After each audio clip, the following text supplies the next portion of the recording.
this is Pierre Sabak, and today I'm going to be speaking to Lawrence Wasson, and I'm going to be speaking about his work about freedom and the natural law. I'm glad that you reached out to me because I was not aware of your work before. Now, I've spent all of today watching Freedom and Natural Law, which is a 3.5 hours presentation, but it's really, really in depth, and it really goes into a lot of detail about the natural law. And I think that this is really imperative for the audience to understand, because you talk about that there are truths and that there are immutable truths, and that there isn't this relative subjectivism which we're always being subjected to, and which the media is telling us that everything is relative. You are talking about the fact that truth is immutable. And I know that this idea is certainly found within classical philosophy, this idea that truth is righteous and that truth is good, and that God can be represented. And I know that there are all kinds of connotations with the word God, but we're talking about here with the universal energy, the God with the large G.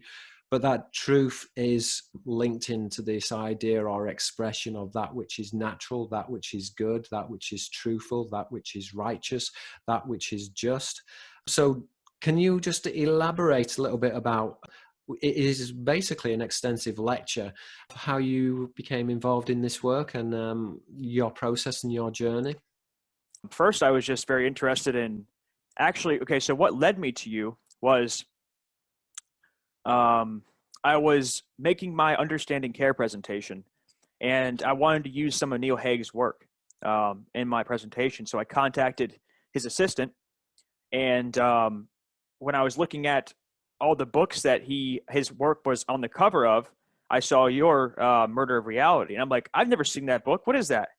And then I remembered when I've read David Icke's material. I've read many of his books, particularly Human Race Get Off Your Knees. That was the first book I actually ever read in my entire life, like really read a real book. And that was about 5 years ago. And I remember him mentioning you in the book. So it all came back to me as soon as I laid eyes on the Murder of Reality.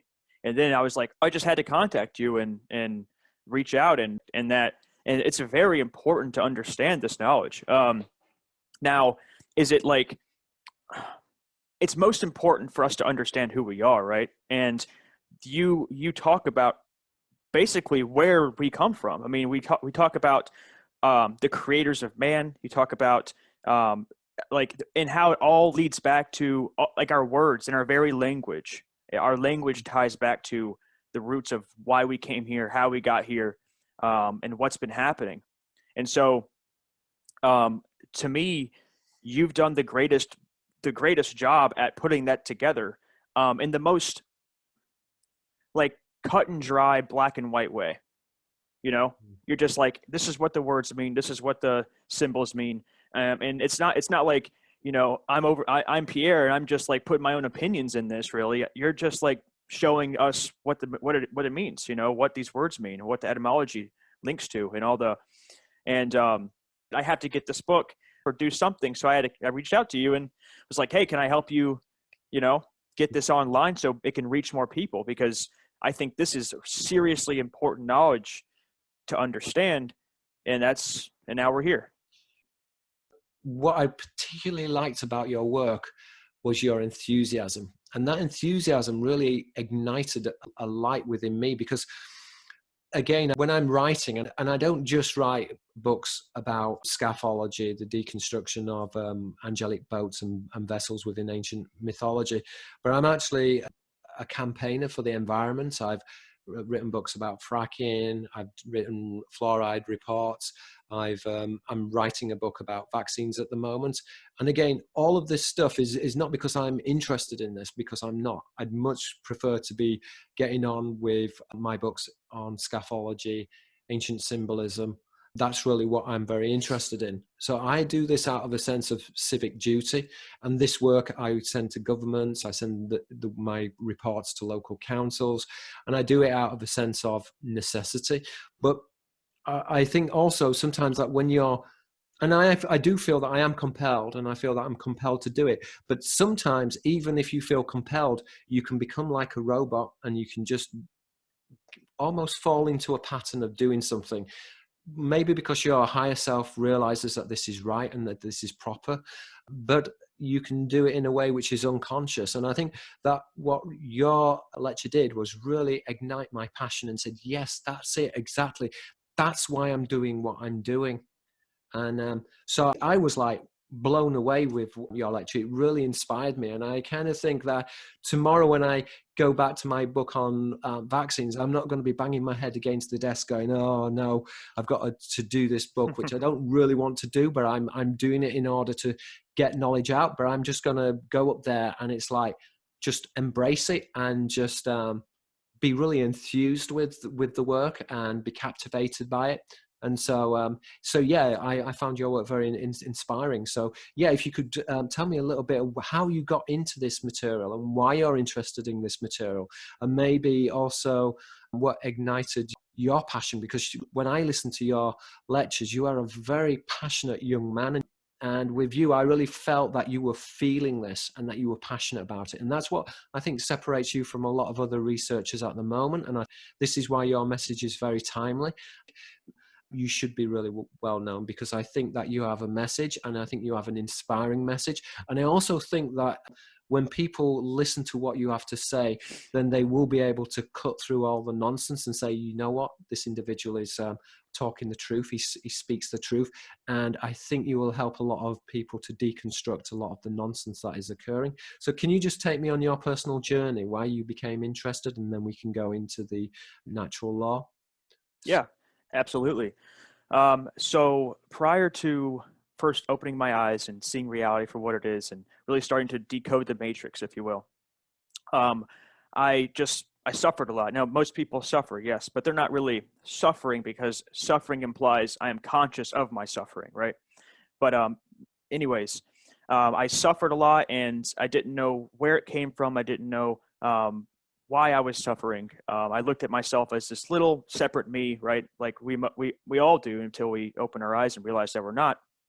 And my particular method of suffering, or mode of suffering, was hardcore drug use. I was really, really into hard drugs, and I was homeless a lot. I was just really bad situations. It took me to a very dark place. And I was sitting in a detox center and in North Carolina. And I knew that if I left and I did drugs after this detox, I would die. there would be no more Lawrence. So I chose life. At that moment, I chose life.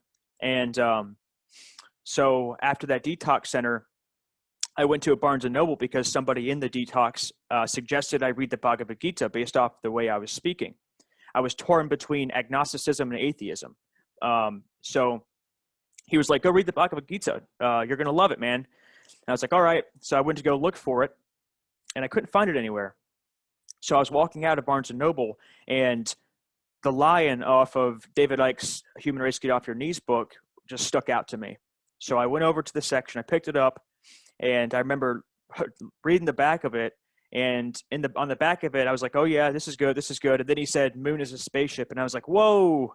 Nope. And I put it down, and I started walking out, and then I was it was like God, or whatever you want to call it, just turned me around and said, you need that book. You have to get that book.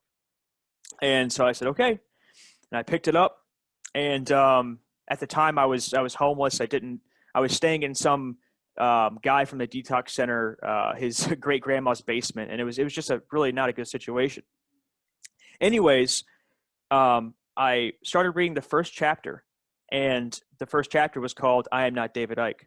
And when he said, I am not David Icke, I am infinite consciousness, having an experience through David Icke, that was my awakening. That was my moment of clarity. I remembered who I was. And not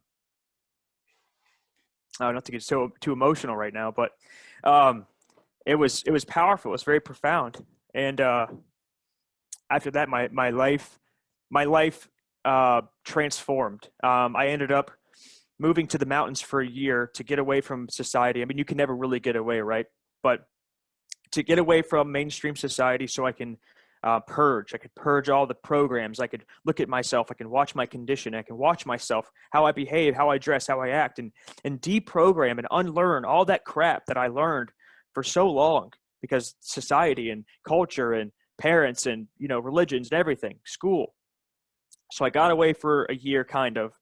And I just read, I meditated, I looked at myself. I was doing the shadow work, if you want to call it that.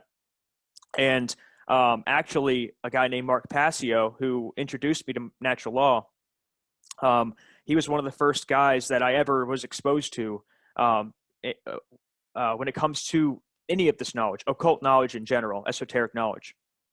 And so I was watching his material, I was absorbing his material, and basically it was as I was reading these books, and like David Icke would talk about in his books and stuff, you're just remembering who you are. You're just remembering this information. It's encoded in your DNA. You are the knowledge. Essentially, we are the knowledge.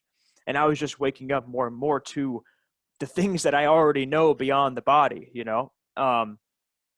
So, and I've always been attracted to very passionate individuals who you can just tell that they are like a living flame. Like they have learned how to harness the flame.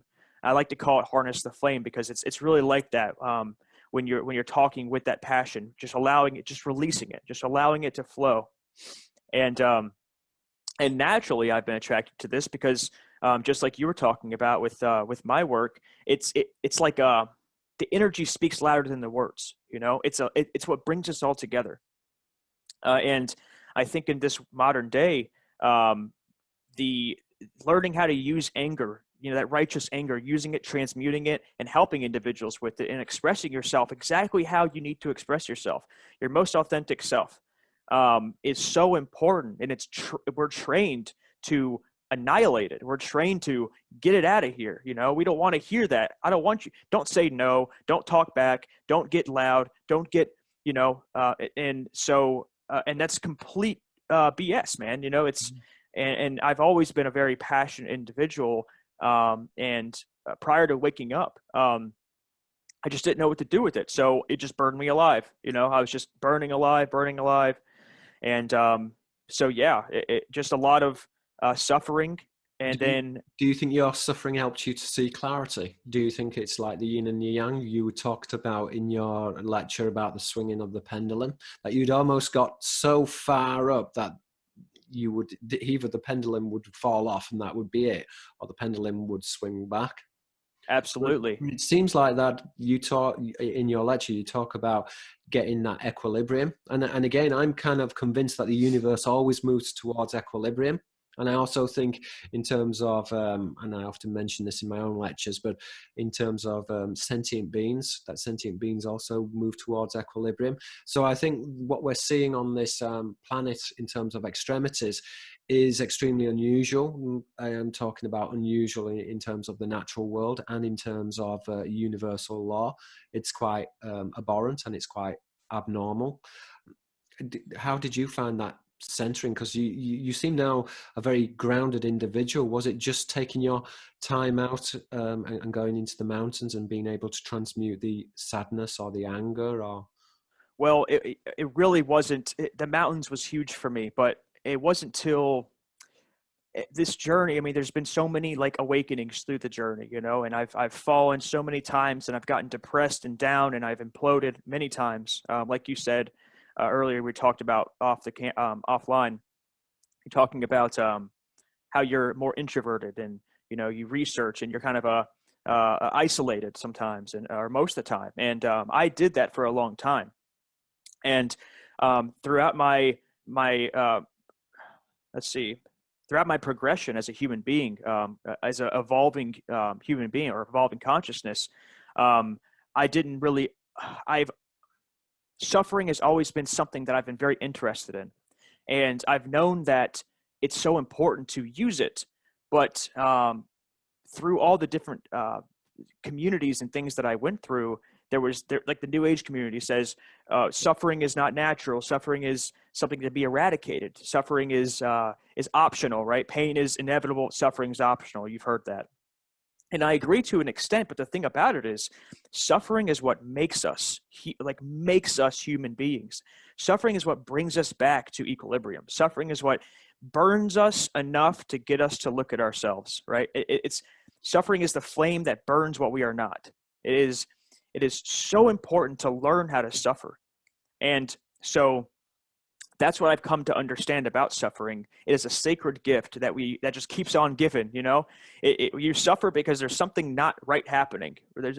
Suffering is a pointer. It's a signpost to direct us into the correct direction, the direction that we came here to go in.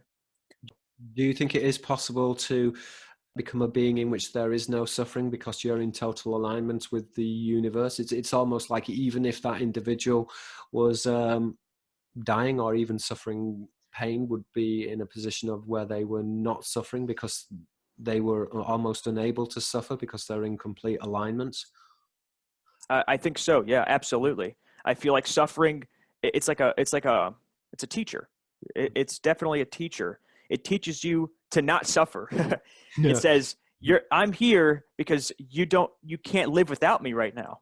And so when you start reading books like the Tao Te Ching by Lao Tzu, or the books by Wasson, you start realizing like suffering is just a tool that is here to be used and not ran away from. You can't escape it. It's not possible to escape it. The escape of it is an illusion and breeds more suffering.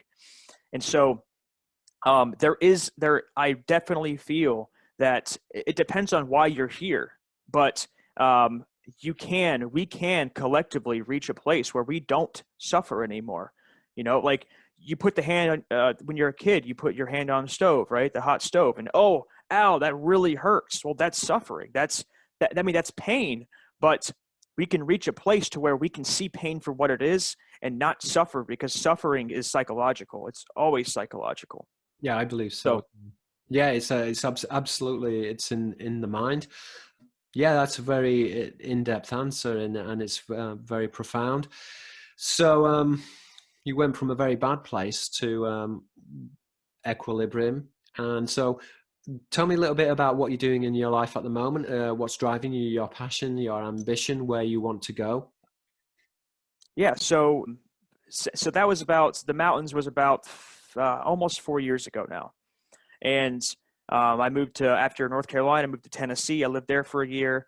And then I moved here in Michigan, where I reside now. And I've been here for almost 2 years now. And they've all brought, these unique circumstances for me to grow and evolve in. But now I've really gotten, I'll say, proficient or efficient at allowing this energy, what we are, to move me. And I find that when I get in the way, that's when suffering happens. When I start to resist the flow, the natural flow of life, because we are life. We are inextricable from life. I mean, life is us. Life is not something that happens to us. It's just happening. It's just here. And it wants to express itself through these bodies. And that's what we are. So I've gotten pretty good at allowing that energy to flow through me. And so what you're seeing here, what you see in my videos, what you see in all of my work is me just allowing this energy to pass through or come from, come from me. Yeah, I was thinking that this is so important, and this is something that I try to teach my children, is about the necessity to be authentic. I think authenticity is one of the most important things in life. And I think it's also, we build up all these layers, and what you talk about in your videos is that these layers are all based upon psychological conditioning, and a lot of this conditioning it's so unnatural that it actually leads to suffering and the propensity for suffering. And therefore, if you can move towards authenticity, then you move towards what you describe really as the natural law, and working in alignment with the natural law. And kind of in terms of how this force or energy moves you, it reminds me a little bit about the Gnostic Christians and them being directed by the spirits. Do you think that's just another metaphor of really describing the same thing? Absolutely. It's an absolute metaphor. Yeah. Mm.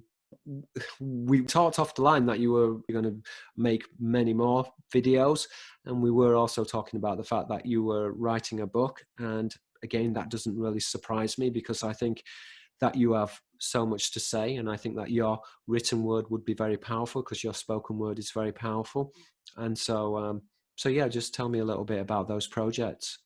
Yeah, so the superfood bar company I work for is called Y Bar. It's here in Michigan, but it's something that's it's a transition. It's definitely, I'm transitioning out of working for anybody, with anybody outside of what this realm, you know. So like people like you, people like Mark Passio, people like Tessera, and we're all connected and linked through doing this work. And like this shirt says, it's the one great work. And this is actually from Mark Passio's. This is Mark Passio's T-shirt right here, and that's a great way to put it. What we're doing here is the one great work, and so everything, my whole life has come down to this point. Our whole lives have come down to this point, and we are again connected through this work. So what I'm doing here is I'm just again allowing that spirit to move me, or whatever you want to call it, and however it looks, it looks. It's very spontaneous. It's very just present moment happening. It's just happening. And there's a few topics that I'm very interested in getting into specifically right now. And the topic of suffering is one of them, because people don't know how to suffer. The other topic is getting into seeing past knowledge, because I am finding that I'm witnessing a lot of people with so much knowledge. I mean, with so much knowledge, and they can't see, they've become blinded by the knowledge. They've become blinded by the very knowledge that they're helping people to wake up to. I agree with that. I sometimes feel like I've got to the point of learning about things that other people don't know about, but then I'm kind of banging my head against the door. And I think that knowledge will take you, if you like, to the doorway, but it won't take you through the doorway. So it may make you more cognizant of that there is a larger reality, but you have to embrace that larger reality. And I think that that's something that's very important. But sorry, I interrupted you. No, it's okay. Yeah, so it's something that people really don't.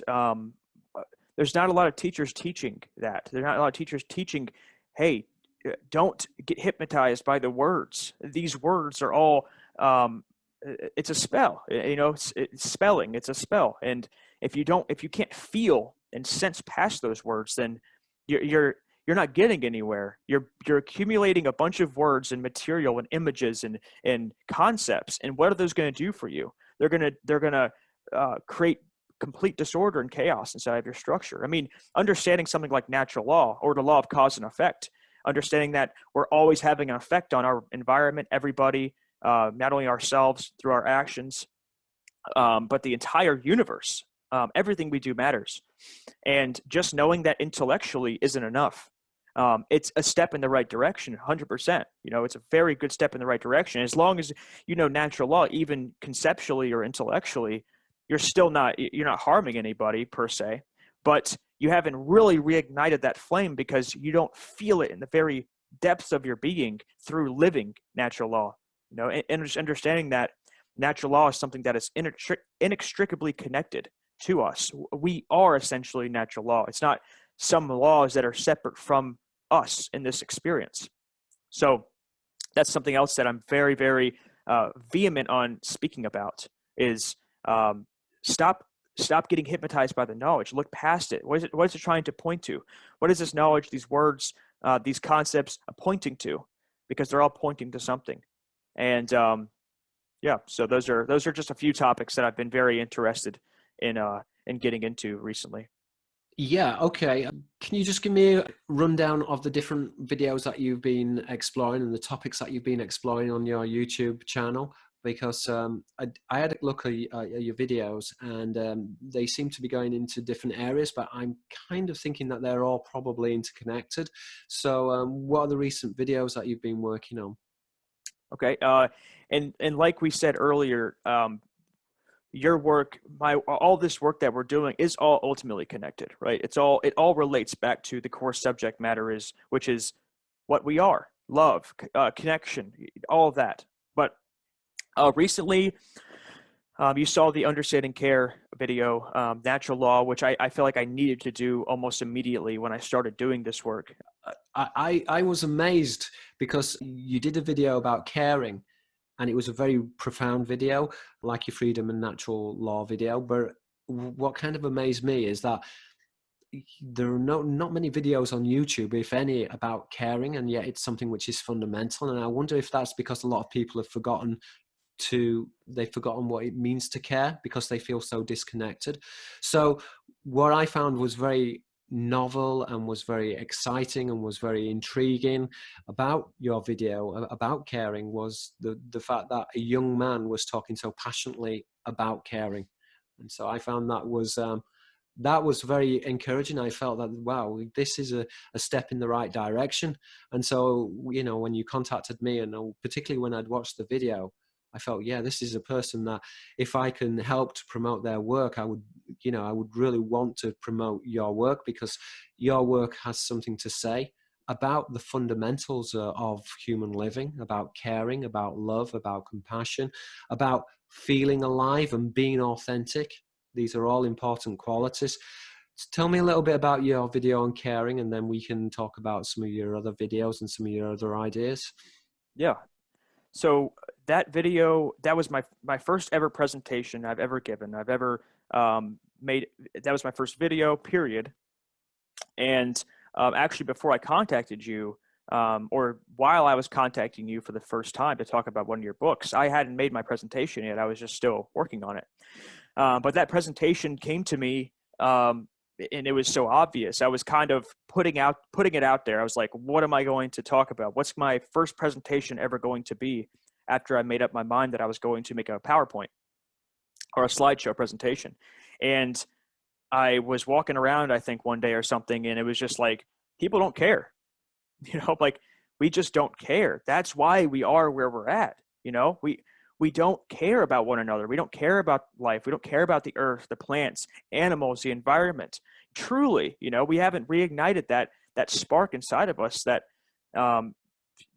compassion, that sense of like, I need to help people. I need to help myself. I need to nurture this body. I need to nurture it. So it really came naturally. It was just something that was just like common sense. I got to talk about care because, first off, no one's really talking about it, but that's not why I made it. Even if everyone was talking about it, I'd still make it my own, my own flavor. But because I think it's the most important, or one of the most important things that we have to understand. And care has been so inverted and convoluted and kind of stomped on that I felt like I needed to show people what it really meant, or help people to see what it really meant inside themselves. Yeah, and in your video, you actually mentioned that every day you go out walking with your partner and you pick up litter. And I think that that's a good, simple example that people can process and understand in terms of an example of how a person can be caring just by being caring about the natural environment. I mean, in terms of my own life, I write environmental reports. I send them to local councils, and I do that out of a sense of necessity.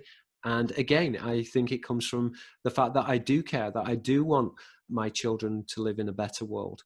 And again, I often talk about living in a better world. Let's make this a better world. That's one of my catchphrases, but it's also, it's a very common catchphrase, but I think it's an important catchphrase, as what Gandhi said, and then you quoted this in your video as well, that we need to be the change that we want to encompass. And I think that that is important. We have to set that example. But I think you are not just talking the talk, and I think that this is what really separates your work from a lot of other people. Some people, they're maybe good at articulating ideas, but they're talking the talk, but they're not walking the walk. But I really get the impression with you that in your life that you've come full circle, that in a sense, maybe when you were suffering, you were abusing your life and taking your life for granted, and also perhaps abusing other people as well. Because if you're abusing yourself, then there's a reflection in the external environment as well, and the consequences there.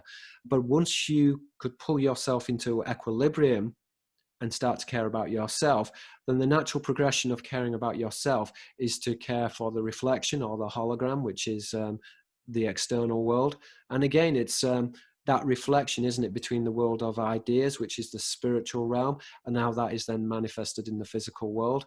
And so yeah, this is something which again draws me to your work, and again I think it's important. That's why I wanted to speak to you, and I wanted to put you on my channel. And I don't have very many subscribers, but you know, I think that there will be enough subscribers on my channel who, when they go and they listen to your work, they'll be like, wow, this guy's great. He's got amazing ideas. He's passionate. And I think you will help a lot of people to see very, very clearly.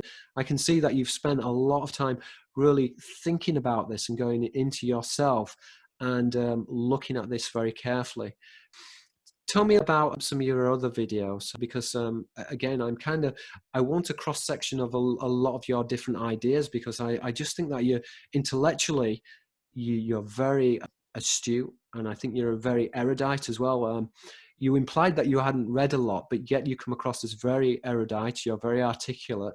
So yeah, tell me about some of your different ideas and some of your different videos.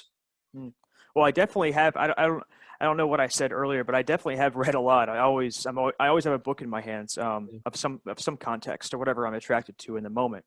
But some of my videos that I've been making recently, or just throughout my entire channel, I talk about how we are the ones who create the monster that we are fighting. We are the ones, the evil sprouts from within. That's something else that I'm very, very passionate about talking about. Because I see a lot of people just pointing fingers at the elite, or whatever you want to call them, the control system, the Bill Gates figures, whatever. And it's like these beings, these entities are just reflections of what's taking place inside of us. Yeah, they might be capitalizing on the energy of the cosmos or whatever, but like ultimately it's up to us if they're going to be here or not. You know, they don't really make us do anything. They just kind of convince us to do certain things, and we do them. And I talk about the mind a lot. I talk about how the mind works, in the sense that they do their best to impress us, impress our subconscious minds with certain concepts for us to manifest those concepts into reality. And so when you see like a new leaked article writing about, that's been written about like some occult thing, or some I don't know, some secret document, right? That's some prediction. That's a really popular one. Some like prediction that's going to happen in 2021. You know, it's like, and people start spreading it everywhere without any caution of like, hey, this is what they want to happen. So don't allow it to hypnotize you. Don't act as if it's already happening, you know? And I see a lot of people almost promoting certain concepts that they don't want to happen, but they are acting like they do, because they're talking about it everywhere, and they're not aware enough to see past it, to see that, oh, hey, this is another breadcrumb that they laid out for me, so I can get captivated by it, taken by it subconsciously, and then all of a sudden I create the very Leviathan that I'm set out to slay. So it's this self-fulfilling prophecy that's taking place. And it's so funny that, you know, it's like I can give this example, and it doesn't apply in all situations, but this is a very profound example of the whole survival thing. Like, get survival gear, get your guns, get your ammo, do all that stuff, compile it all just in case. And we lack the awareness. We definitely lack the awareness to compile all of this gear and stuff and see past the reality that nothing happens unless we make it happen. So just by hoarding and being in that survival mindset, we create the situation. And then the same people go, I told you it was going to happen. But those same people are the ones who created it. So that's something that's I've been able to see so clearly for a while now, and something that I talk about a lot in my videos. And then a few other things I talk about is I've started getting into making very simple videos about, like, I just made a video defining what a right and what a wrong is. And it's like 2 minutes. And so I'm going to make a slew of those types of videos, like defining government, defining authority, defining what anarchy means, and defining natural law. Just really short snippets that anybody can watch, because it's like 1 minute, you know, it just gives you the definition. And I'm really reaching a place of not using as many words to describe things, because again, like I said earlier, we can get lost in words unless we have the awareness to pierce through the words and sense what where the words are trying to take us. Yeah. I'm curious because you talked about the pendulum, and the pendulum is a good metaphor in terms of, and you said that the pendulum had really swung towards the other end, and in terms of that, the world is very evil and the pendulum is very high. By that implication, what you're saying is that almost once the world becomes so evil and so corrupt, are you saying that the transformation can happen much more quickly because it's almost like the pendulum is so high that there's more momentum for it to actually fall when it does fall? Absolutely. Yeah. I think that, well, this would take a massive awakening. I mean, this would take a cataclysmic event, I think, in consciousness, a revolution. I mean, I definitely entertain the idea of a lot of deaths having to occur, just a lot of things on the outside that look negative and bad. But if those that can see, the sages that are amongst us, can see that this is a very, very positive thing taking place. And so, yeah, the pendulum is way up here, and it seems to be continuously going into that force. But I think there's a lot more pushback happening now, and that's the principle of rhythm right there. It's the principle of rhythm where it has to swing back. And I think what the control system is attempting to do now is they know that there is some energy happening. It is palatable. I can feel it. I can sense it, that there's something taking place that they don't want us to connect with. And that's why I think the rise of microchips and the vaccines and all the things that they want to put into the body to keep us from connecting to whatever that is, that energy. I'm not going to define it here. We all know what it means. So those of us that really can sense, is trying to get us to do, or it's trying to sprout out of us. It's attempting to break the shell that we've encapsulated ourselves in. So yes, it has to swing back. And I also talk about, you brought up earlier, how we want to keep it as centered as possible, right? Just kind of like right here, not whoa, because then what happens, right? And that we're playing the game of duality again, where evil and good cannot exist without evil, and evil cannot exist without good. And I'm talking about conceptually. I'm not talking about basic goodness, which is just living in alignment with natural law, just living, period. That's basic goodness. I'm talking about the idea, I am good, and so therefore I give birth to evil, right? And then, oh, I am evil, so then I give birth to my opposite to show me what I really am. Because if you're thinking in terms of I am good, well, you're going to have some force to combat you, to get you to realize that, no, you're something beyond that, And then the same thing with evil. And that's just how I feel about it. And that's what I've come to understand within myself. And I'm still understanding these things more and more every single day. But yeah, in a nutshell, that's the pendulum that I was talking about in my presentation. Yeah, and it's kind of reminds me of the Tao Te Ching. My brother did a translation of the Tao Te Ching, and I think that the underlying theme in the Tao Te Ching is that the sage he's always in alignment. So all of his actions are perfectly manifested, and he never can act wrong. The actions are perfect for the situation. So yeah, I think that's something very interesting. I mean, I was asked this question very recently, and I'm kind of feeling maybe a little bit guilty how I answered, because I think that some of the points that you've made are really interesting. And we were talking about the change, and he was talking about the awakening, and he was saying, yes, the awakening is palatable and people are pushing back. And I definitely agree with this. And he said, just out of, how long do you think it's going to take, Pierre? And I said, well, yeah, I definitely feel that there is an awakening, but I actually think that we're moving, these things can take time. It might take, I said it could possibly take 300 years. I don't necessarily think it's going to be instantaneous, but what you're saying is that this can literally be instantaneous, because the transformation can be, if enough people ignite the circuit board and enough people switch on, then the change will be instantaneous. Yeah, it could. And but I also see it from the 300 years, thousand, I don't know, I really don't know how long I just know the requirements that must be applied or live in alignment with to reach that place. That's all I really know. If I go out in the world, in my community, in the environment, I drive around, I don't really see anything happening. All I see is individuals sleepwalking through existence, just sleeping, walking through reality, consuming instant gratification. I don't really see much happening, but I feel it. And so, yes, if it were to happen instantaneously, it would be it would be earth shattering. You're talking about governments collapsing. You're talking about world stages being burned to the ground. I mean, that is metaphorically speaking, and you can just imagine the power of that. And so many people right now are not ready for that. And the way they've been programmed, the way their bodies have been hardwired, they're so cut off from spirit that if you, for instance, took government away from somebody like that, they would cease to be. They would probably, honestly, they would get very, very sick, ill, or die altogether. Or kill each other, becomes Right, or kill each other, right. Yeah. And that would be an aspect of what would need to happen.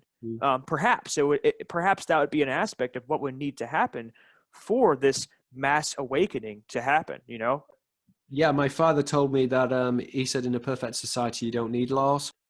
I mean, you talk about natural law, but maybe he was talking about man-made laws. I guess there are different ways of actually answering this. I would think that he was talking about man-made laws, because that 100%, that's true. But there's nothing that escapes the law. There's nothing that escapes the true law, which is natural law, which is essentially, in a nutshell, there's principles to it, but law of cause and effect is what we're really talking about when we say, or when I say, natural law. So and everything exists inside of natural law. Do you want to give a little bit of a definition about natural law? Because I found your presentation, which I listened to today, and it was 3.5 hours, and I must have made about 20 pages worth of notes on your lecture. It was absolutely fascinating. I think you broke it down very simply, but yet it's complex, and your appraisal of natural law is very sophisticated, but yet you broke it down very simply, and you digested it into core parts and components. But yeah, if you could give me how does natural law work, what is natural law, and some of the components to natural law, that would be useful. Yeah, first off, I want to give a lot of credit to Mark Passio. He really helped me open my eyes to understand what natural law is and realign myself with natural law, with just living natural law and understanding its principles beyond the words. But to define natural law is a series of spiritual principles that are objective, immutable, universal, non-man-made, and immutable. Let me try this again. Natural law is a set of universal, non-man-made, objective, and immutable principles, or set of principles that are inherent to creation. They exist simultaneously everywhere, and they govern the consequences of the behaviors of beings with the capacity to realize them or perceive them or align themselves with them. So human beings, or any being with the capacity to perceive them or align themselves with the laws. So they don't govern the consequences of the behaviors of animals, because animals don't have the neocortex. They don't have the ability to align themselves with such laws or become aware of these laws, or plants, or but most animals do quite well for themselves, because we could argue absolutely they are actually in alignment yes. with natural law already. So they know, for example, a bird knows when to migrate, and it does it at the exact right time. So that's maybe, again, looking at nature is a good example of how human beings themselves can live more closely to the natural law. And I think it's interesting that you describe it as the natural law. It is kind of metaphysical, and you could almost, if you wanted to put a label on it, but again, I'm not going to anthropomorphize this, you could almost say that the natural law is really what many people would attribute to God. But I'm not talking about God as the man in the sky. I'm talking about this cosmic immutable force which pervades everything, and is this absolute knowledge, this absolute wisdom, it's sublime. It's beautiful. It's love. It's compassion, and it's life itself, and it's manifested through life itself. So, is it godlike in some respects, or would you shy away from that type of interpretation? Absolutely. It's definitely an aspect of God. The creator of the universe obviously put these laws here, and there are people that do say that natural law is God. They do see God as the law, and I can see where they're coming from, but I take a more Taoist perspective on God, or the Tao, if you will, and so I to me it's too vast. It's even broader, vaster, more infinite than natural law. If that makes it's very hard to describe. It's a force it's the force that is natural law and is beyond natural law. It is and below natural law. It is this. God is infinite consciousness. It's infinite awareness. So, if it, to use a term to describe what God is. So, natural law is an extension of God. I'll say natural law is an extension of God. And again, there's some very, very profound thinkers and people that have done this work for a long time that do feel that God is natural law itself. Yeah, I mean, I concur with this, but it also reminds me of Greek mythology in terms of the gods and the idea of divine retribution, this idea of what you sow is what you reap. Mm-hmm. And again, when you think about it, that's almost like a reflection or a mirror. So like what you speak about in your video in terms of immorality leads to that immorality being projected upon the individual. And it may not necessarily be in the same way, but it can lead to, so for example, if a person behaves in a way which is immoral, then that may actually lead to other problems, whether it's physical disease, whether it's problems within relationships, and will have consequences. And what you're actually saying is that these consequences are almost quantifiable, they're definitive, they're absolute, that you can't run away from yourself. You can't run away from your shadow. If you move your arm, then your shadow will move, and there will always be a consequence to that action. And underlying that action is conscious thought. And the problem is that when the thought is unconscious, because then it becomes ignorance, and that ignorance then ultimately leads to decay and death. Yeah. Yeah, there's no escape from the consequences of your actions. There's no escape from the behavior that you express. The thoughts that you think the most are going to manifest in your reality. It's just how reality works. It is objective. It is completely absolute. And I like to look at natural law. While we've been talking about this, it just came to me. It's a teacher in and of itself. It always is attempting to get us to bring us back to what we are, and it's an incredible teacher. It's an incredible, objective, immutable, universal teacher. I'm sure that many of my viewers will be interested in what is your daily routine? Do you have a spiritual practice, or do you not have a spiritual practice and just live by the moment? How does that work for you as an individual? So the past 5 years, I've gone through so many different routines and so many different things. I've taken so many different paths when it comes to this. But now how I live my daily life is it's completely spontaneous. I mean, I have plans here and there, right? But like it's spontaneous in the sense that the plans are set, but they're not set. The plans are set, but I'm not banking on them. I don't wake up and do a certain exercise. I don't wake up and do a certain meditation. I don't wake up and, I just kind of go with the flow, if you will. Right. And I know that can be a toxic term. I understand, but I have a fair amount of structure, or I have a healthy balance of structure and spontaneity. But my meditation practice consists of living in the moment. It consists of being aware of myself, aware of what's going on inside of me and around me in each moment as best as I can. And but yeah, I wake up, and if I have to, I usually recently I've been the past few months I've been waking up and reading books. So I'll wake up and I'll spend the first few hours of my morning reading a book, getting caught up on a book, me and my partner read books aloud to one another. And then usually when 10 a.m., 11 a.m. rolls around, I'm at my computer, putting out material, recording material, and I've been backing up a lot of material. So I've been recording a lot of videos ahead of time. So if I need to miss a day, or I want to take a break, or I want to go out in nature, I want to spend time with myself, I can do so. And that being said, I do spend a fair amount of time outside in nature with the trees, with the birds. I do a lot of observing.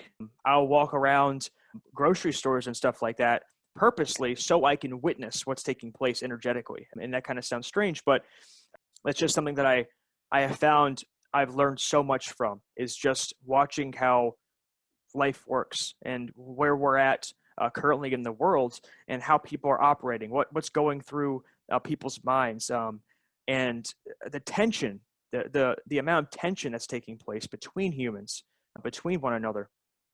So, but in a nutshell, I live very spontaneously. So I don't really meditate like this. Sometimes I'm called to do so, but for the most part, meditation is a nonstop process. It is a constant awareness of the present moment, of what's taking place within, in thoughts and actions and behavior and everything, and what's going on out here. It's all connected. It's all parallel. It exists right now, and you can't separate the inner from the outer. So being aware of it all in a flash, in a moment, in every moment, as best as I can. That's how I live my life. But I've been spending a lot of time at the computer. I'll tell you that. I've been spending a lot of time at the computer, and a lot of time getting caught up on people's work, and reading books, and spending a lot of time with my partner and stuff. Yeah. So, when you're saying on the computer, in terms of researching for your book and for your YouTube, or more in terms of actually just recording and both. A little bit of both. Yeah, and a lot of social, like working on branching out with social media, just kind of like figuring out how to use the technology that I'm using. I'm currently taking a course, one of Mark Passio's courses. It's called How to Be the True Media, and it's a very extensive course. I believe it's 36 weeks long. We're getting to the end of it. We have like maybe 1 or 2 weeks left, but he's basically teaching people how to use computer, how to use the technology to reach people, because he's found that there's so many people with this knowledge that we have here, but there's not a lot of them expressing it. Not a lot of them are getting out there and shooting the videos and recording their voice and whatever else that their expression needs to be. And it's because they don't know how to use the technology. So he's developed this course, and I take that every Tuesday. It's helped me a lot. What about your partner? Is your partner doing this type of work, or? Yep. We support one another big time. We are definitely yin and yang. We are definitely, she's an extension of myself, and I'm an extension of her. We work in unison very, very well together. And she has her own website. She has her own, like right now she's making candles, and which is really, really cool. But her message is more geared towards women. She's found that she has a very, very important message to radiate towards women in general, for anybody to hear, really. But for some reason, her unique gift is geared towards reaching women and helping to reignite the inner goddess in women. So she's very much, and we're actually working on compiling videos and making videos on together.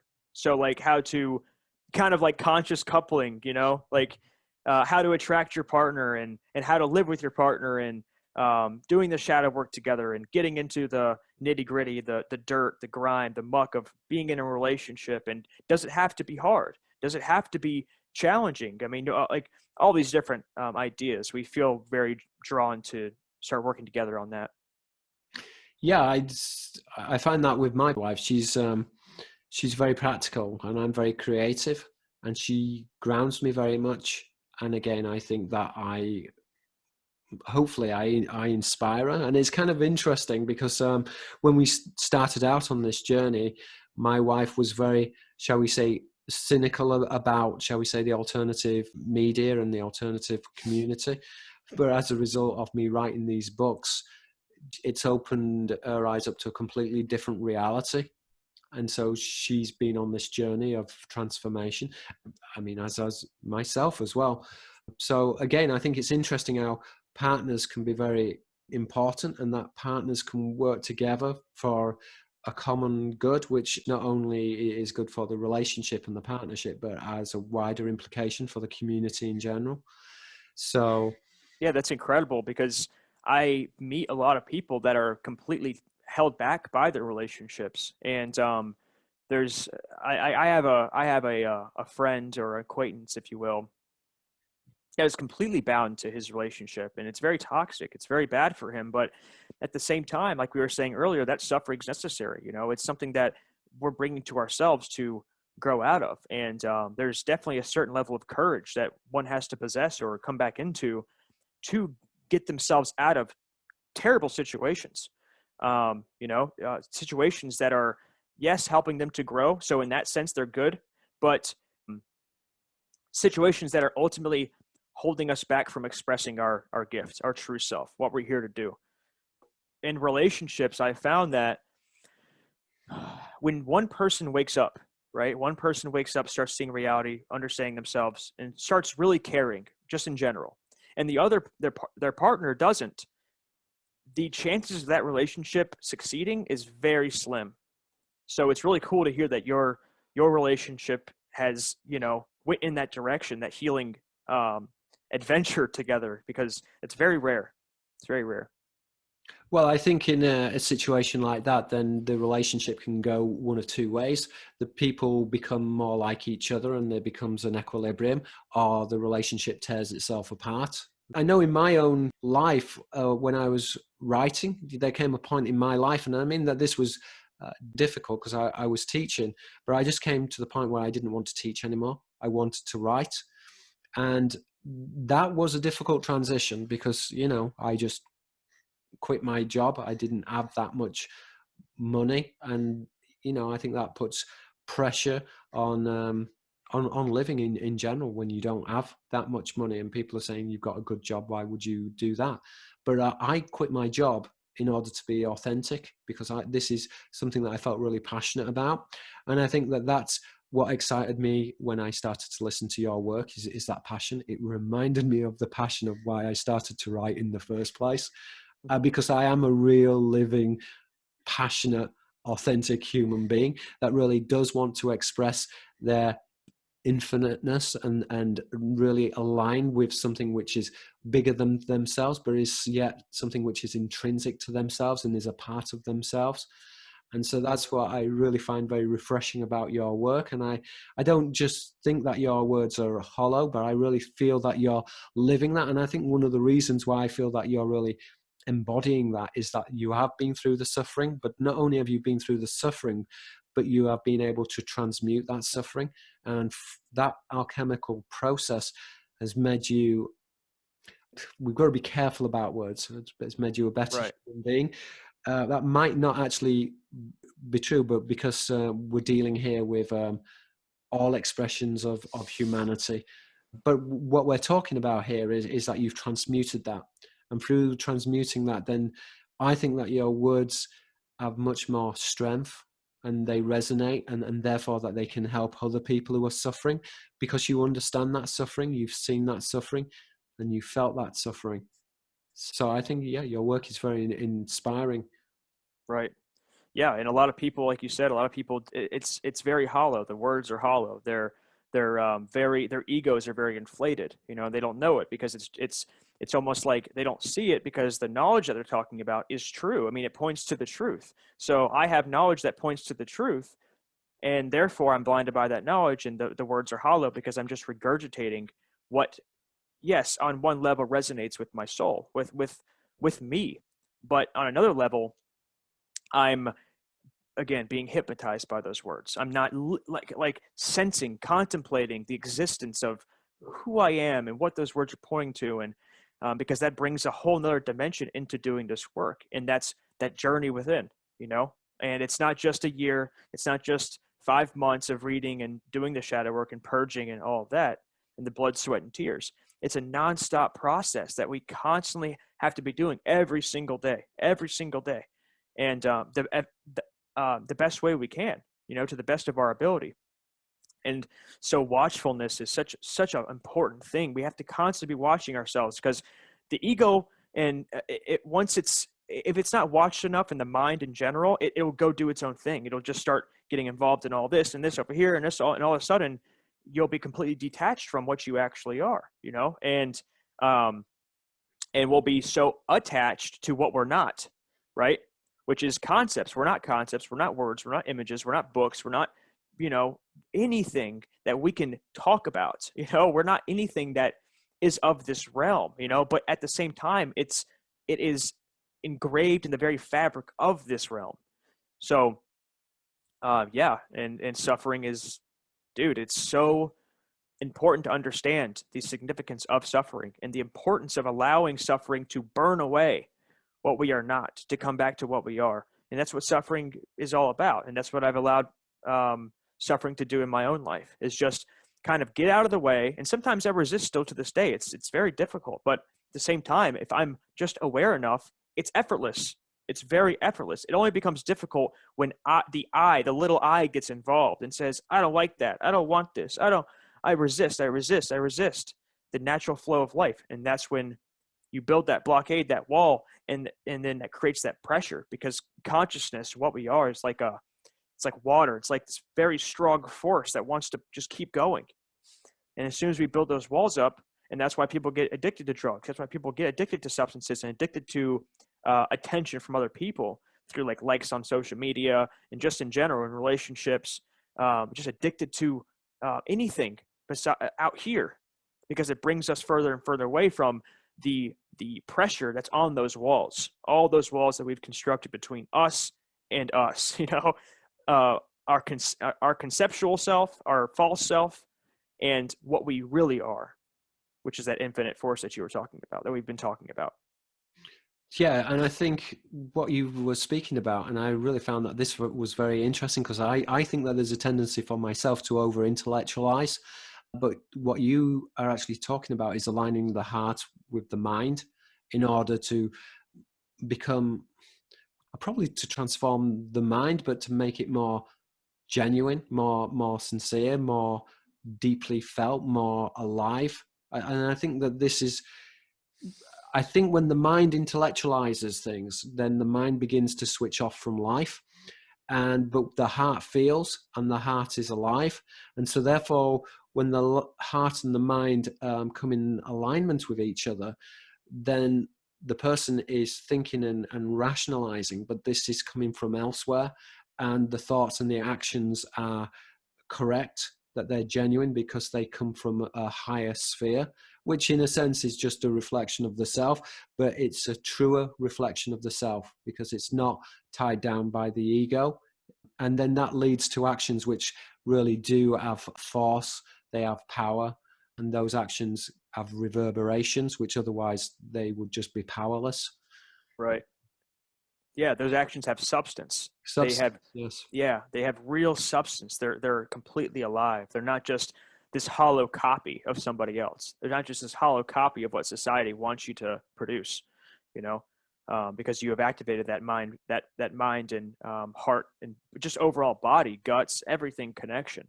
But yes, mind and heart. I mean, and I like to call it you're a mastermind. That's what the term mastermind comes from. Is I have mastered my mind by just watching it and how it operates and learning about it and allowing it to take me, or and allowing it to just be.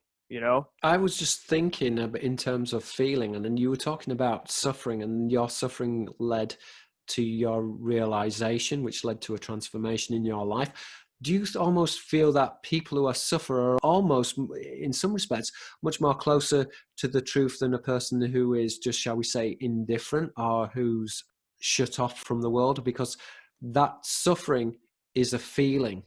And they're almost feeling the aliveness of the situation. Even if the situation itself is terrible, they're feeling they are in some respects more alive. And it's that aliveness which then generates that change within the individual. It allows for that transformation. Yeah, yeah, and that's actually something that I've been talking about for a while and feeling for a while is people who suffer, and that's why like throughout my journey with addiction, right, is these people that I've surrounded myself with are so close because they're suffering so their suffering is so deep and they have so much of it that when they allow themselves to suffer, it's just the walls just crumble. You know, they just go down, and then the force comes in. Then what we are comes in. We deprogram the conditioning. We do all the shadow work, and it kind of it we heal ourselves. Like the healing heals itself. People who suffer are I feel way more closer to understanding who they are and breaking the shell, because again, suffering is the flame that annihilates what we are not. And people who are just indifferent, that are just, you know, kind of lollygagging through reality, conforming, obeying, yes sir, no sir, yes sir, are not allowing themselves, they are in denial of their suffering, and they're not allowing themselves to do the very thing that will help them to come back to what they are naturally, you know. And so yes, people with massive amounts of suffering, if they would only face it and witness it and allow it to happen, and process it, they'll realize first off it's not that bad, you know, and second off, we make it to be something that it's not, and third, it is something that's very beneficial for us if we know how to use it properly. Yeah, this reminds me of my brother, because I've got an identical twin brother, and for many years he suffered from severe depression. And when he came out of that depression, suddenly he started to write poetry, and he's a prolific author. He's written lots of books. And what's interesting is that he said that one day he was on the train and he realized that his poetry, he said, was coming from God. And he said once he realized, he had this profound realization that the poetry had come from God, and he broke down and he was overwhelmed with emotion, and he was crying. And so I think, in a sense, that the suffering, and particularly when a person can go beyond the suffering, that this then leads to immense creativity. And I sense this within your life, in terms of that you were showing me earlier on, your paintings, your writing, you're doing lectures, you're interested in expanding your own business, you're reading books, you're living life in a very full way, and you're trying to transmute all the areas in your life which may or may not be working, but you're pushing forward. And I think that this is really important in life, is that even if there are things in your life that you feel, well, gosh, I don't like my job, you know, it's still important that you push forward, you dream. And I've always felt this, that your dream is so important, and you've got to try and live that dream. You've got to try and embody that dream. This was one of the reasons why I gave up teaching. And I was criticized for giving up teaching by my family. My family would say, oh yeah, he's a dreamer. But then, is there anything wrong with dreaming? I don't think that there is. And I think some of the most creative and some of the most constructive human beings have had this passion for being creative, for expressing themselves. And that's where I see, is that often suffering can lead to great creativity. And I see that certainly reflected in your work. Yeah, absolutely. It's just the allowance to, it's just the ability to allow myself to fall.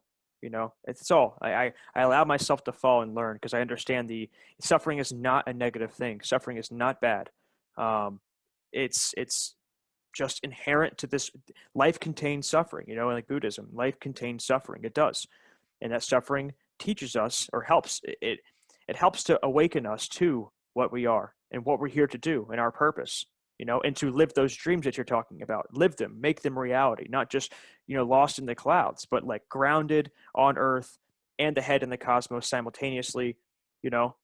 So having that balance of understanding who we are and our purpose, and living that and living it.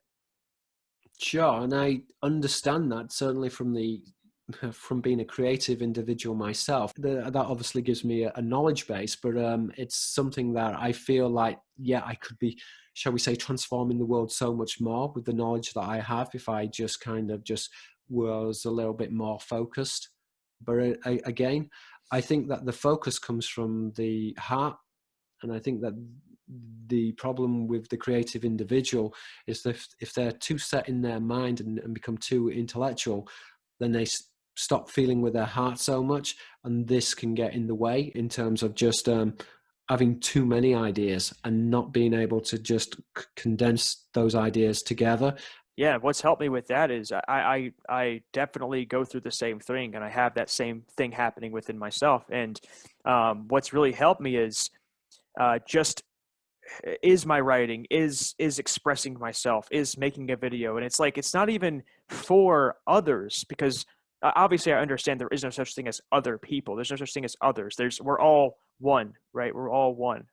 Yes, and on one level of reality, there is you and there is, me, but in ultimate reality, there isn't. And so what we do is we reach other people because those other people are us. And it's just what we need to do. So, but back to what I was saying is, with all those ideas and stuff, I'll write, I'll express myself, I'll shoot videos, and in shooting those videos and talking in front of a camera and talking in front of individuals, talking with my partner, and just expressing myself genuinely, I get to, it's a very huge release. And something I also talk about a lot is expressing where we're at. So like if you're contemplating a certain subject or you want a better understanding of something, talk about it. You don't have to have all the knowledge on the subject. You don't need to be perfect. You don't need to, like, just express where you're at. Show that raw vulnerability. Show that, unique gift that you have, and allow it to shine through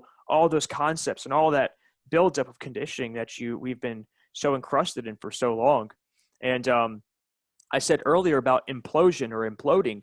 I imploded so much on my early journey, if you will, because I wasn't expressing myself enough. I had too many ideas. I had too much happening inside of me, and I was absorbing way too much material, and I wasn't doing anything with it, other than like talking to my family and talking to a few people here and there. But I was just taking in, and not giving back. And so a big part of this is moving from a place of like, I'm saving the world, to no, I'm just doing this because I really need to do it for me, And then you realize there's no such thing as that. There's only the capital I, the all. And so expressing my gift for me to release is helping all. And as long as I'm fixated on the idea of helping other people, then I've lost it because there is no helping other people, because now your subconscious mind is just like, oh, I'm separate, I guess, but I know I'm not, but now I'm torn and suffering happens. All these things happen now psychologically because it can't register that. And on top of that, life will bring you the suffering that is a natural derivative of separating yourselves from something, because it's like, well, you got to suffer now because we got to get your ass back to what you actually are, So I know I kind of went off in another realm there, but it's connected ultimately. But yeah, having those ideas and sharing and talking and expressing. And that's why I really want to, and I'm starting to connect with way more people now, and over like Discord and different apps and Zoom and stuff. And especially during these times where society and the dark occult does not want us interacting. It doesn't want us connecting, That's why we're on a screen right now. But even if you have the awareness, using a screen, using a telephone, whatever you have to do, that is enough, because we understand that we both exist in this moment simultaneously, and this illusion of space cannot separate us, and knowing that is very powerful. It's very powerful. So, yeah. No, it's very truthful. What you were saying about your thoughts and your expressions, I know when my brother was talking about that when he was really depressed, he said that the problem was that he was having, well, he said thousands of ideas literally in over a few minutes, that his mind was working overtime. And he actually said that once he stilled his mind, and this is what cured his depression, he says he feels he's got a tendency towards depression, but in a sense what cured him or made him whole, or however you want to express that, was through quieting the mind and the meditation. And that removed him from that state. I haven't suffered from depression in the same way that my brother suffered, but I guess it's almost like it's a sphere of existence that a person tunes into, and it's a deep sadness from. It's almost, I guess, the individual is like a radio antennae that they can also tune out of that. And one of the ways how my brother tuned out of that was through silencing his mind. And so do you think that it is constructive for those people, or for, let's say, the listeners who are listening, for those individuals who have a tendency towards depression, to begin to silence the mind in order to heal, to align to the truth? Absolutely. And using that term silencing the mind, I want to say first off is there's really no such thing as silencing the mind. The mind is always active, it's always moving, it's always flowing. Thoughts come and go, thoughts keep coming and going. It doesn't matter how aware you are. But when people say silencing the mind or quieting the mind, what they really mean is watching the mind, watching its operations, watching what's going through the mind, because depression's ultimately not only a lack of expression, a lack of connection, a lack of feeling connected to all, feeling connected to your fellow human beings. But it's also a feeding of a lot of thoughts of like the past, of what you've done, of all the mistakes that you've made, just dwelling in this really dark place. And so that's why I also say expressing is so important. Talk to one another, get vulnerable. Just talk. I mean, anybody with ears, just talk about where you're at, talk about how you've been feeling about the world, what's been going on inside of you, but yes, watching the mind is key, essential to I've suffered from a lot of depression in my life until I realized the intelligence behind that depression. Yeah, you mentioned about talking, and I've noticed this with very old people, that they often, the barriers towards the end of their life, and I think that this might also come through a sense of profound loneliness, but you often find that very old people, that they will just walk up to strangers and just start having a conversation and Mm-hmm. talking. And do you think that that is a sense of realignment again, that they're almost coming full circle, like a child will talk to a stranger and they will have no inhibitions? In a sense, I also feel like in this culture today, in modern day, it's very, very different than it was, even 50 years ago when it comes to um, like the way people have been programmed, conditioned, the way culture, technology, we're becoming more and more separated from one another. So, which creates way more insecurity, way more doubt, guilt, shame, and it also manifests way more empty conversations and just not talking because like when you do talk, you're not talking about anything. You're talking about the latest football game or whatever, dry, empty subject that you're talking about. So I feel like, and also, yes, like you said, I do feel like that does have something to do with, you were a child once and you went through this existence, and now you're older physically, and you have this tendency, this natural draw to come back to what you once had, you know. Um, and I feel like a lot of people learn the hard way with that because a lot of people, they grow up and they get beaten and broken down psychologically and programmed and conditioned through years of school and everything, and then they go through their monotonous robotic life, and then they're 70, 80 years old and they're like, fuck, I need to, like, what's going on here? I want to connect again, I want to talk to people, but they still like like it's very difficult, I feel, for somebody who's been hardwired for so long to break out of it. But at the same time, I'm seeing more and more these days of older people, uh, they are awakening. I'm seeing it more and more of individuals who are older. Their shells are breaking, and they're starting to see reality for what it is. So, I mean, I'm kind of fascinated with the childlike innocence, because I certainly remember being a child and my sense of wonder and excitement. And I think that, as you said, that as you become older, the life can become very dry, it can become very predictable. But really, when you think about it, we live in this infinite universe where our life should not be predictable or dry.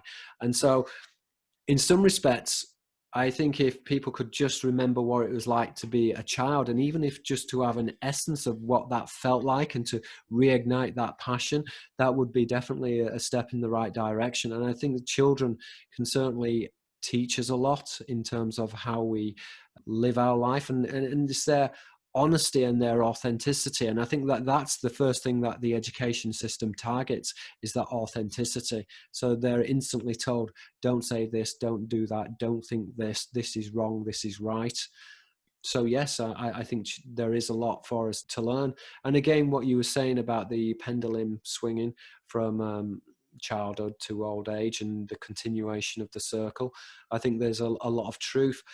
But as I said, I think certainly with people who have gone through hardship and profound sadness, a sense of profound loss, when that individual suddenly wakes up in their life, it is almost like a flower blossoming. And this is kind of where I feel with your work, in terms of that you are this flower which has just started to blossom, and something great and incredible is going to happen. I'm really confident and very excited about your work. I really feel that you've got a very positive message, and I feel that you've got an important part to play in the alternative community. And again, I don't really like the word alternative community, Right. I don't. Yeah. but I know what you mean. yeah.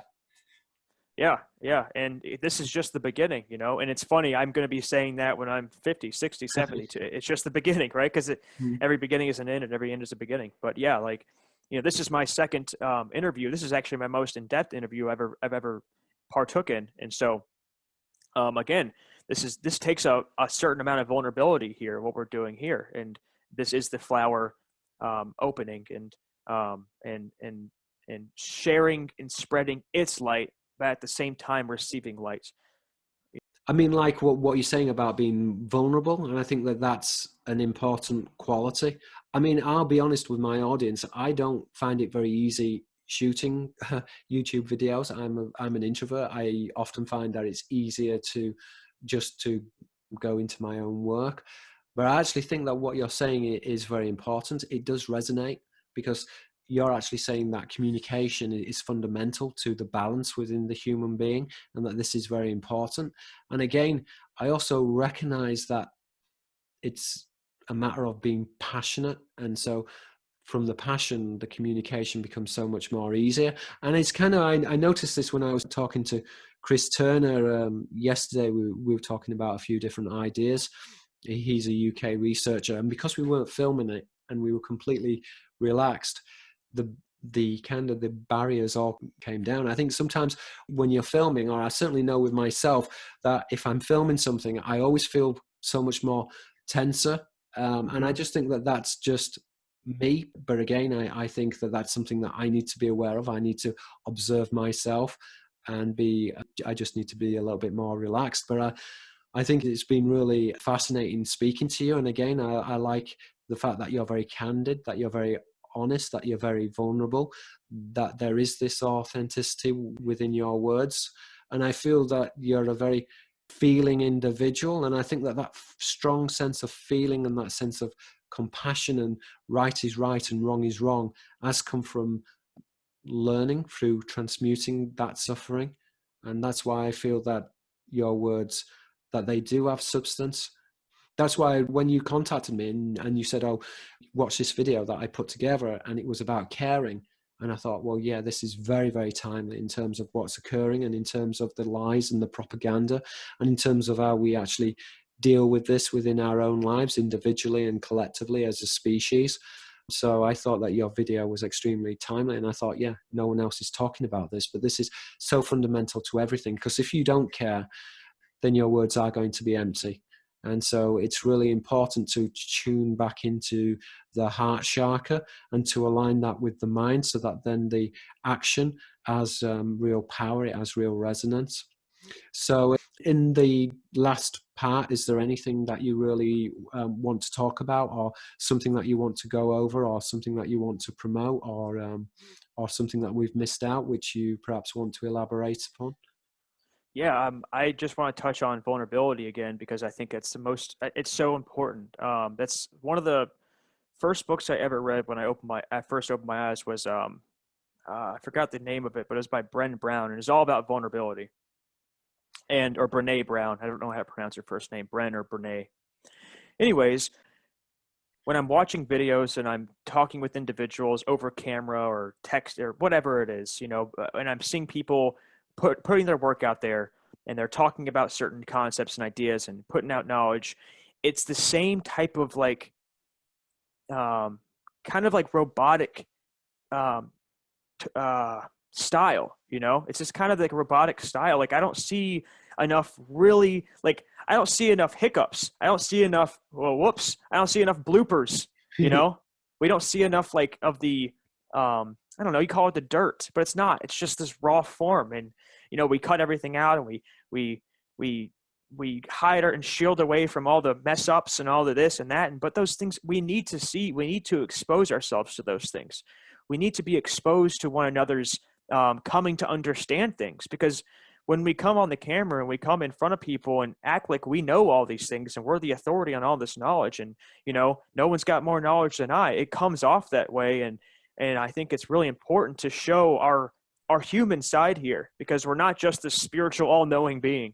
We are human beings. We are in these bodies, and we're here to show and reveal and express all sides of what it means to be a human being, and so that's something that I'm really going to, and I'm currently getting more into and involved in my work, is showing that, I mess up, I fall, I hurt, I'm sad a lot, I feel sadness a lot, I have tendencies to do certain things, and that's just part of this whole reality. And they're all little teachers, and everything's here to teach us. And we want to see one another learning, not just coming out here saying, I got all the answers, even if sometimes you say, I don't have all the answers. We don't know it, because in your actions or in our actions, we come on camera acting like these shiny, perfect beings. And that's just kind of like what the computer and the technology, and it's naturally difficult to speak in front of a camera. It's naturally difficult to, be speaking to basically an inanimate object, right? But we improvise, we persevere, we just do it because we have to. And I just want to stress the importance of anybody that's watching this video, anybody that is hearing these words, express where you're at.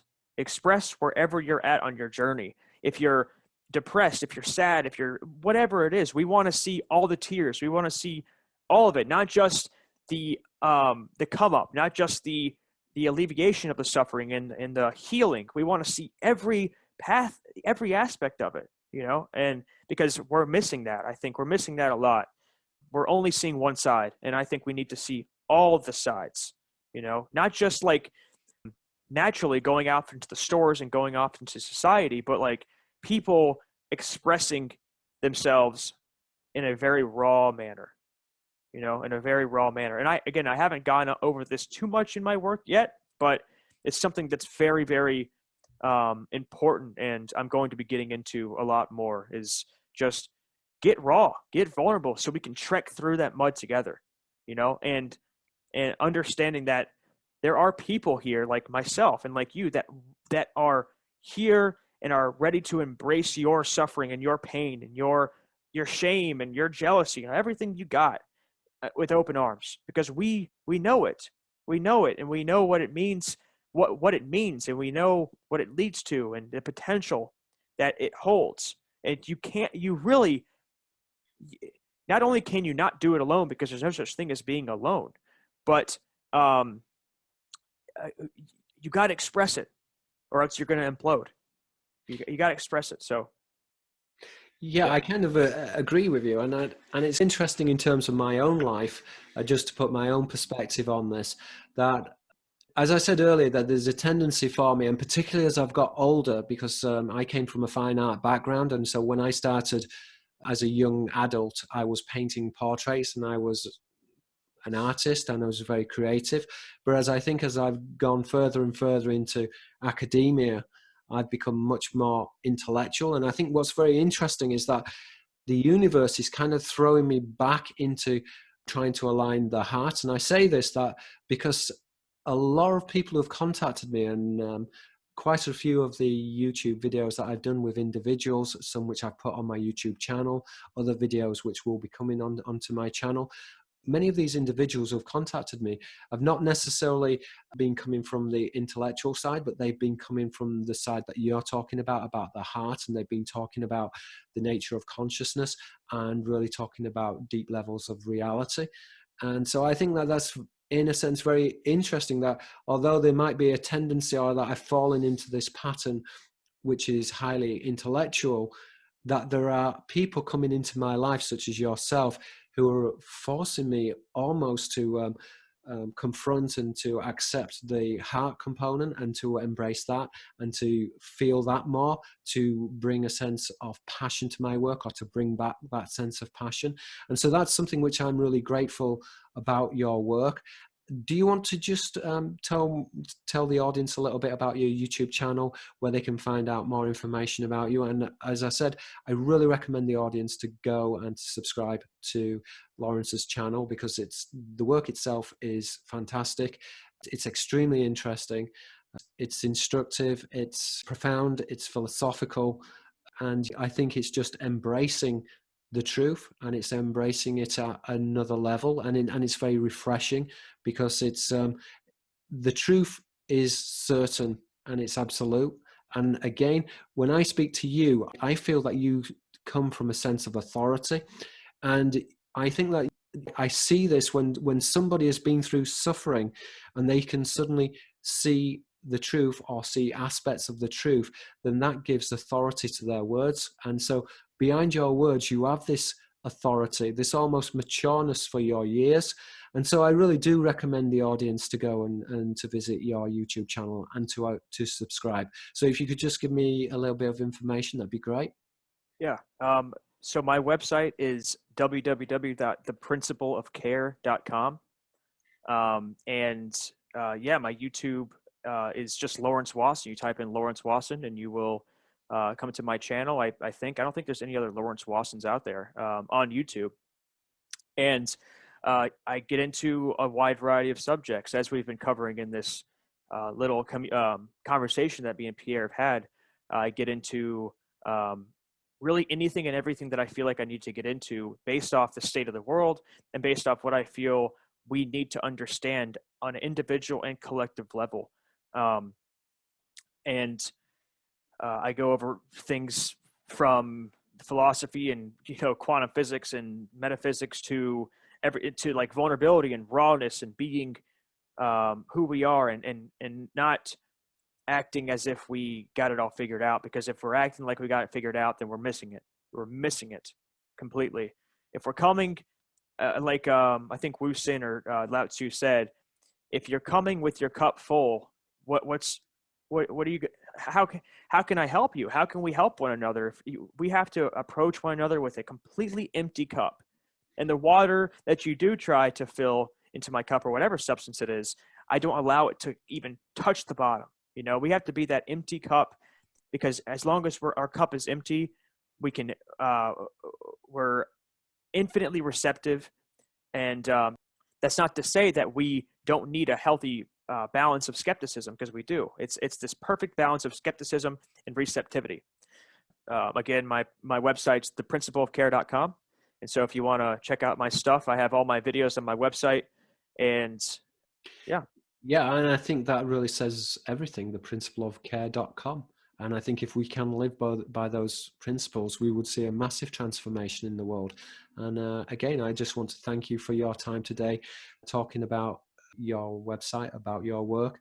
And again, I really encourage the audience to visit and to subscribe, and to really impregnate themselves within your work, because it is absolutely fascinating. But also I do feel that there are answers, because I think sometimes within the alternative media and in the alternative community, it's a big talking shop, but really what you're talking about, that you do present answers in terms of how a person can live, and how a person can be authentic to themselves and be authentic within the community. And if they have the courage to be authentic, then the change will occur. So I want to thank you again. Thank you very much, Lawrence. Thanks a lot, Pierre. Appreciate you, man.